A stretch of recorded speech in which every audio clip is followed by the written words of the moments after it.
He's such a, you know, you could put him in all sorts of positions, Mark, and he'd always find a way out, or he'd always find a great long pot, and he'd drop it in most of the time, almost dead weight, you know, and everything, giving it 100%, you know, and if he missed it, it could have been game over, but, and more times than not, he always got the big shot, and that's why he's been, you know, at the top of the game for so long.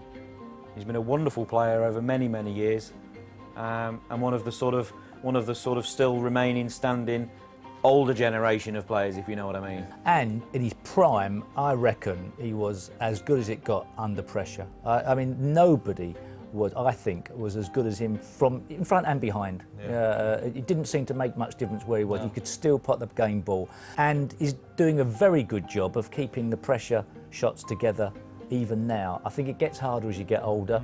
He's doing a great job of doing that. When his back is against the wall and when he has his opponent in trouble as well, he knows how to squeeze matches out. And he's also not afraid to turn down a shot if he thinks it's dangerous. He's got, as a card player, as a poker player, he'd know when there was a little bit of a chance it could go wrong. Yeah. Well, I'm going to quite look forward to this bit.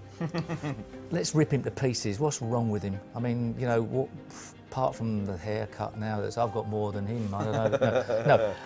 What is it about him that could be better now? Messed around with cues a bit. I didn't like that.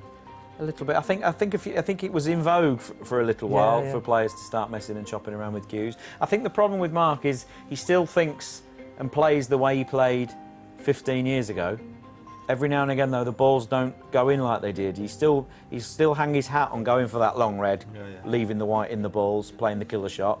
But now sometimes they don't go in quite with the frequency that they used to, and perhaps takes on a little bit more damage than he ever did. But when he's on, I mean, he's one of the most dangerous players we've got. The only thing I think that he made a bad decision on was messing around with cues. Other than that, I think he's been fantastic in his career.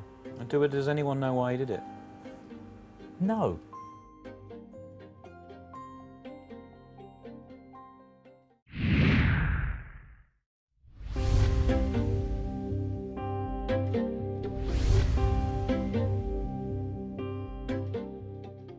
Obviously everyone feels nervous, but if nerves is you start shaking and your heart starts pounding when you're under pressure, then no, I never get that.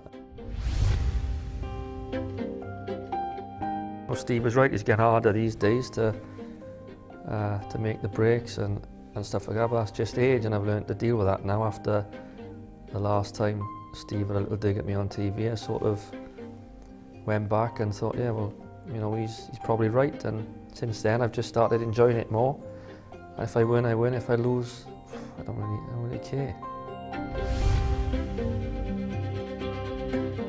It's been nice to me when he say they don't go in as often. I mean, they hardly go in at all now, but and he's right, I still go for him, and if the shot's there where I can win the frame off him and I'm leaving him everything, I'm still going to go for him. And it's funny sometimes because I even know sometimes when I'm getting down that I know I'm not going to pot this.